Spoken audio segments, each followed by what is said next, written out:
is 1 a.m. in New York, noon in Bangkok, and 2 on a Wednesday afternoon here in Seoul. I'm Moon Geun-hye, your headlines at this hour. The official death toll in a Turkish mine explosion is growing and growing fast, now at 201 people. More than 200 remain stranded inside. The rise of the Korean currency has taken a toll on the nation's exporters. Now, Korea's export prices in April dipped to their lowest level in more than 6 years. One of Korea's favorite football players says he is retiring from top-flight football, bringing down the curtain on a career that took him to the 2002 World Cup semifinals and saw him become the first Asian to play in a UEFA Champions League final. We'll have those stories and more, but first, let us begin with the latest out of Turkey, where a mine explosion has left scores dead and hundreds more trapped some 2 kilometers underground. It's a little bit past 10 a.m. in Turkey right now, and a massive rescue operation is underway to get those trapped miners out. Our Shin Se-min starts us off. At least 201 people are confirmed dead, and more than 200 others are believed to be trapped after an explosion at a coal mine in western Turkey. The blast happened early Tuesday local time at a privately owned mine in the town of Soma, some 250 kilometers south of Istanbul. Local officials believe the collapse came after a distribution unit exploded during a shift change, which they explained for the confusion about the number unaccounted for. Turkey's energy minister says close to 800 people were inside the mine at the time of the accident, and 363 people have been rescued so far. The country's disaster agency has launched a massive rescue operation. Air is being pumped into the mine, which sits approximately 2 kilometers below ground. Hundreds of people have been gathering at a hospital in Soma and at the accident site for news about their loved ones. Rescue workers are facing a difficult task as the mine was made up of long tunnels. The owner of the mine says his facility was run with the highest safety measures and constant controls. He added the main priority is to get the trapped workers out so they may be reunited with their families. The disaster is poised to be the worst mining disaster in Turkey since 1999, when 263 miners lost their lives in a gas explosion. Mining accidents are common in Turkey due to poor safety conditions. Shin Se-min, ARIRANG News. And now back here in this country, the search goes on for the 28 people still missing almost a month after the Sewol-ho ferry capsized off Korea's southwestern coast. Meanwhile, the investigation continues here in the capital, Seoul, not only into the shadowy family network that owned the ferry, but also into the government's heavily criticized first response to the sinking. ARIRANG News Kwon So-ha has the latest developments.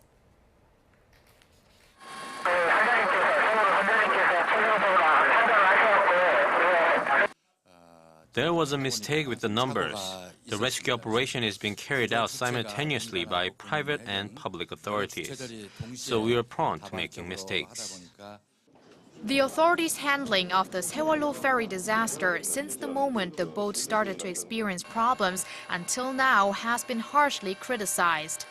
Nearly a month after that fateful day, and state auditors have begun a special investigation into the government's neglection of its duties.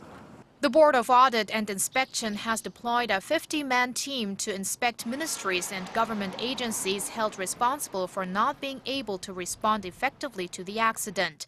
This includes the Ministry of Oceans and Fisheries, the Coast Guard, as well as shipping associations related to the sunken ferry. Auditors will focus on whether the government's response was appropriate and if rescue operations progress strategically. The construction, management, and operational procedures of passenger ships will also be scrutinized. The audit team will also look into how the government is supervising safety measures. Meanwhile, prosecutors are anticipating Yoo Byung-on, the practical owner of the Sewol-ho ferry, to appear for questioning on Friday. All of his children have thus far ignored the prosecution's demands.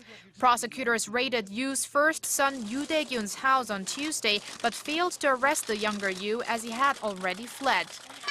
There's speculation Yoo Byung-on has been trying to protect his children and that he himself will show up as requested. Off Korea's southwestern Jindu Island, the site of the accident, recovery operations are continuing, but progress is proving slow. There is growing fear among the families of those still unaccounted for that their loved ones' bodies might never be found as floors within the ferry could be collapsing. Kwon So-ah, ARIRANG News. And with the government's failure to prevent the recent ferry disaster in the front of her mind, President Park Geun-hye has reiterated the need for sweeping reforms in public service. The president was speaking at the National Academy of Sciences on this Wednesday, and she said that materialism and opportunism are threatening national unity and trust. President Park then vowed to reform the public sector so that every member of society does his or her best and acts responsibly. The Korean leader is soon expected to make a public apology to the Korean people for the latest Sewol-ho ferry tragedy. Now, this Thursday and Friday, those who plan to run in the June 4th local elections will make their candidacies official by registering at the National Election Commission. Candidates competing for nearly 4,000 provincial, city, and local assembly seats are required to provide personal information such as their educational and professional experience, assets, military service, and tax payments. They will be able to hit the campaign trail beginning May 22nd. And on this Wednesday, the head of the election watchdog vowed to respond swiftly to any reports of illegal campaigning and interference by public officials. The elections are considered a public litmus test of the Park Geun-hye administration after it came under fire for perceived inability to handle last month's Sewol-ho ferry accident. Now, threats and insults are flying back and forth between the two Koreas. North Korea threatened to wipe out the South Korean government Tuesday, a day after a South Korean official said the North must disappear soon. Our Hwang Sang-hee shows us where inter-Korean relations might be headed. The recent spate of verbal attacks between the two Koreas is eroding hopes of an improvement in inter-Korean ties. The latest barb was North Korea's threat to wipe out the South Korean government. So what sparked such fury? It was South Korean Defense Ministry spokesperson Kim Min-seok's unusually blunt remark on Monday. Can North Korea even be regarded as a country? Is there human rights? Is there freedom? It continues to make false claims that are historically retrograde as a country that cannot exist and should disappear soon. North Korea's powerful National Defense Commission said Tuesday the comments mirrored South Korea's ambitions for reunification based on the South absorbing the North. It said the North Korean people are demanding an all-out attack on Seoul and vowed to wipe out President Park Geun-hye and her military officials entirely with merciless force. The two Koreas had agreed earlier this year to end all cross-border slandering.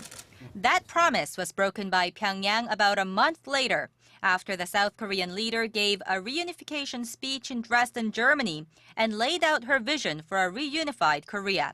Since then, the North has been hurling sexist remarks at President Park, calling her names like an old prostitute. Seoul's Unification Ministry on Wednesday urged Pyongyang for an immediate end to such derogatory attacks. Experts say the intensifying war of words will lead to a prolonged confrontation between the two Koreas. With no progress in resolving the North Korean nuclear issue and the two Koreas constantly exchanging negative words, inter-Korean relations will be on thin ice for the time being. But they say the possibility of the verbal battle leading to a North Korean provocation, like a fourth nuclear test, remains slim for now. Hwang Sang-hee, ARIRANG News.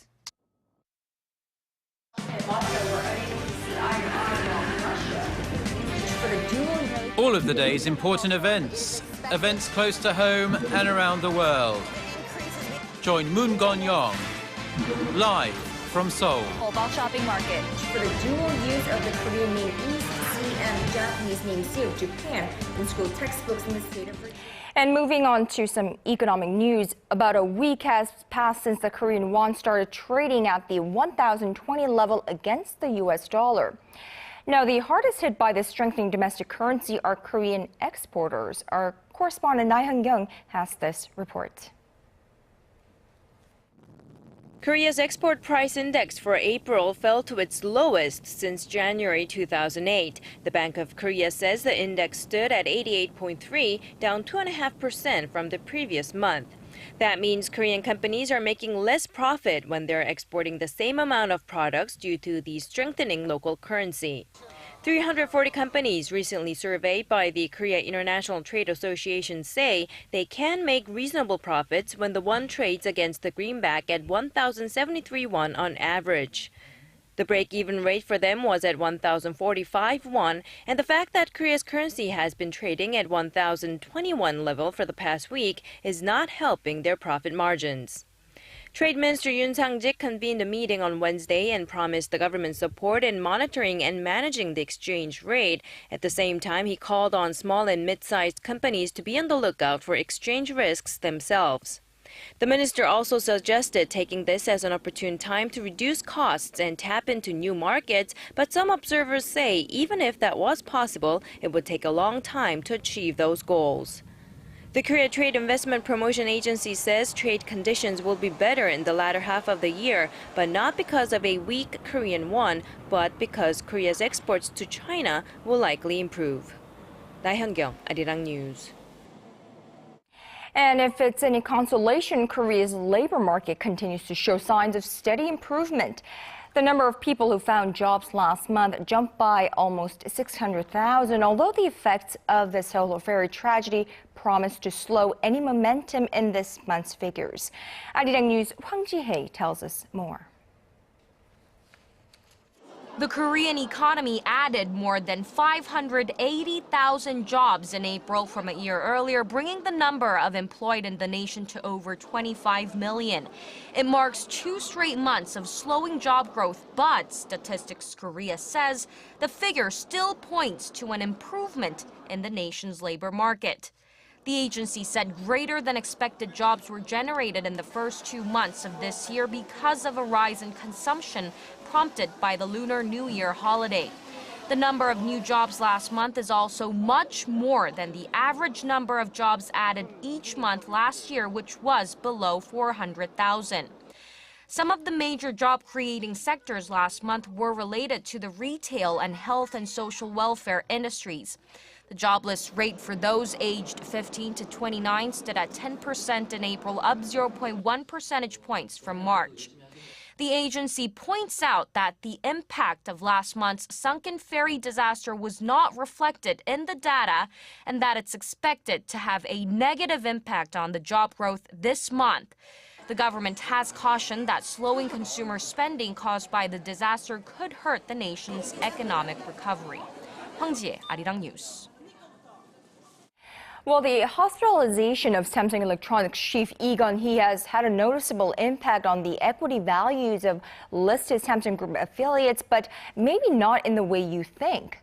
Financial watchers say the total Samsung equities owned by the 72-year-old chairman have gone up some $450 million since Lee fell ill last weekend to nearly $11 billion. Well, Samsung Electronics equities owned by Lee's wife and his son Lee Jae-yong, who is a vice chairman of the electronics giant, have increased by over $120 million. Well, analysts attribute the increase to expectations Samsung share dividends may increase to stabilize the company if there is a shift in its leadership.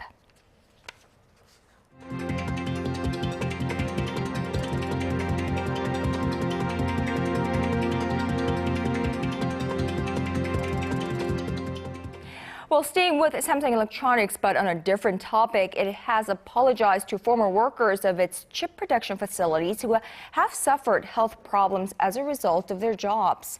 Kwon Oh-hyun, the CEO of the tech giant, apologized Wednesday and promised compensation for the victims and their families. Kwon said a number of workers at Samsung production plants had developed leukemia and other incurable diseases that, in some cases, led to their death. Now, a dispute between the company and former workers has been ongoing since a former employee died of leukemia in 2007. Family members attribute their exposure to chemicals at factories as the cause, and Kwon's apology is the first formal one offered by the company. Now, on a different note, after more than 100 internationals in a professional career that dates back to year 2000, Korea's most decorated footballer is hanging up his cleats. Park Ji-sung announced his retirement on this Wednesday, citing chronic knee problems. The 33-year-old played his last season with PSV Eindhoven on loan from the Queen's Park Rangers. Park will be remembered as being a trailblazer on the pitch. He was the first Korean to play in the English Premier League with Manchester United and represented Korea in 3 World Cups, scoring goals in each tournament. Park is set to tie the knot with TV announcer Kim Min-ji this July, and the two plan to live in Europe. Now, shifting our focus to across the globe, following the release of the Boko Haram video earlier this week, the Nigerian government now says it's ready to talk. Nigerian Cabinet Minister Tanimu Turaki said Boko Haram's leader should send a representative for talks if he is sincere about swapping the schoolgirls he's been holding for jailed fighters. Minister Turaki heads a committee set up by President Goodluck Jonathan to find a solution workable for all sides. Meanwhile, a local governor says all of the roughly 130 girls in the Boko Haram video appeared to be students at the Chibok boarding school, while relatives who viewed the footage told CNN they believe some of the girls were kidnapped in earlier abductions. And on the continuing search efforts, the U.S. revealed it is flying manned surveillance missions over Nigeria, supporting a team of about 30 experts on the ground. Teams from the UK, France, and China have also arrived, and counterterrorism experts from Israel are on their way. A top European court has dealt a blow to internet giant Google and handed a victory to individuals who want to reserve their, quote, right to be forgotten. The European Union Court of Justice upheld a complaint filed by a Spanish man who is upset that when you search for his name online, links to a 1998 newspaper article about his home being repossessed showed up. And the court said in its ruling that internet companies like Google can be required to delete irrelevant or excessive personal data upon request. Now, this represents a win for privacy advocates. Google, in response, called the decision disappointing and that it contradicts the court's advice last year when it said deleting sensitive information goes against freedom of expression. Now, on a much different note, the Korean wave is not limited to the film, music, and entertainment industries. It's also helping Korean food make a splash on the world stage. An exhibition is currently running in Seoul to help local food firms find international buyers, and our Connie Kim was there. Helped by the popularity of the Korean wave, exports of Korean food have been on the rise. And it's also local foods that are actively seeking to reach out globally. Hosted by the Korea Trade Investment Promotion Agency, the annual Seoul Food Exhibition set ground for small and mid-sized Korean food companies to target international buyers. Seoul Food Exhibition will be an opportunity for food all across the world to be introduced to different countries, including Korean foods. It will be a good opportunity for small companies to promote their brands outside the country, especially since it's being impacted by the Korean wave. The event allowed visitors to experience and taste a wide range of foods firsthand. It was impressive to see vinegar and soybean paste made in pottery. I hope traditional food can spread through the Korean wave. This year, a variety of dry food products such as dehydrated seaweed, fruits, and powdered makgeolli or rice liquor won over visitors for its convenience and long shelf life. For example, these small dried pieces of kimchi can instantly create kimchi stew when dropped in boiling water. Visitors say it tastes just as good as fresh prepared stew and would easily appeal to foreigners. Kotra also invited a record number of companies from 43 different countries to promote their local foods in Korea. For the first time when we are here, we know that the Korean people eat healthy, and that's why we are here, because our products are 100% natural. The company says the exhibition has laid a stepping stone for it to also establish a presence in the local market and introduce its crafted wines and organic jams to trend-sensitive Koreans. With the aim to promote local food, small and mid-sized food companies in and out of Korea plan to target a larger customer base through the exhibition, which runs until Friday at Kintex north of Seoul. Connie Kim, ARIRANG News.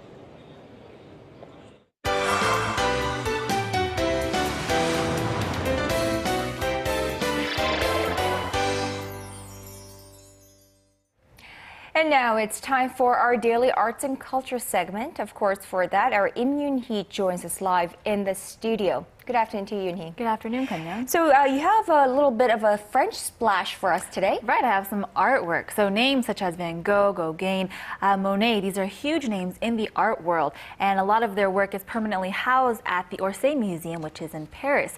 Now, this museum does house the largest collection of Impressionism works, and some of these works have been brought to Korea at the National Museum of Korea. So let's take a look. She stands with an umbrella in hand, her dress swaying in the winds. This priceless painting is a masterpiece by one of the founders of French Impressionism, Claude Monet. And this one, a snake charmer in the brush. Henri Rousseau is another widely recognized piece, also identifiable with the Impressionism art movement, a movement that began in France.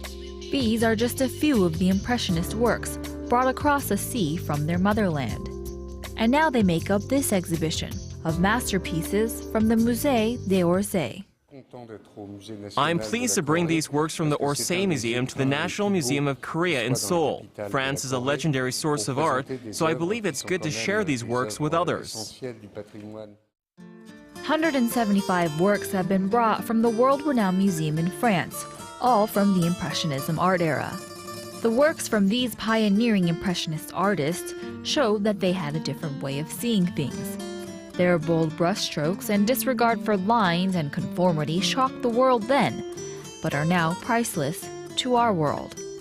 These works are from the late 19th, early 20th century legends, along with works that show France during that transitional time period, a time when life was quickly changing, and art was taking a bold stance in society.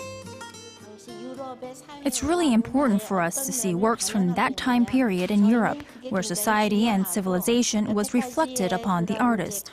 It's also important for a museum to expand its range, and we're grateful for this exhibition here at the National Museum. And it's not just limited to paintings. The legendary museum has brought statues, even pictures, all giving us a glimpse into a defining moment in art. Well, obviously, these are just a few of the many art pieces housed in Musée d'Orsay in Paris. And tell us a little bit more about this museum. Right, so the museum was originally built between 1898 and 1900s, and it was originally intended as a railway station, but after it failed as that, in the 70s they repurposed it as a museum to act as a sort of bridge between the Louvre and the National Museum of Modern Art of France. And so since then it has accumulated quite a big collection of paintings, furniture, all different kinds of artwork, making it the largest collection of post-impressionist and impressionist works in the world. Right. I mean, personally, I prefer Musée d'Orsay over the Louvre, and of course, Louvre is more, I suppose, popular and famous. But you know, this isn't the first time that Musée d'Orsay has decided to work with Korea. Right. So this is actually the fourth time they've come to Korea, but this time they came with a little bit of a different agenda. So they chose these masterpieces specifically, along with photographs, in order to create a window into Paris at the time of the Impressionist art movement at that time. And so it's a very interesting exhibition. It kind of gives you a glimpse into Paris at a very transitional period in art. Right, and we don't have to make a long trip all the way to Paris to enjoy all these art pieces, and it's definitely something that we should check out here in Seoul. All right, thank you so much for that report, Yoon-hee, and we will speak to you tomorrow. See you then.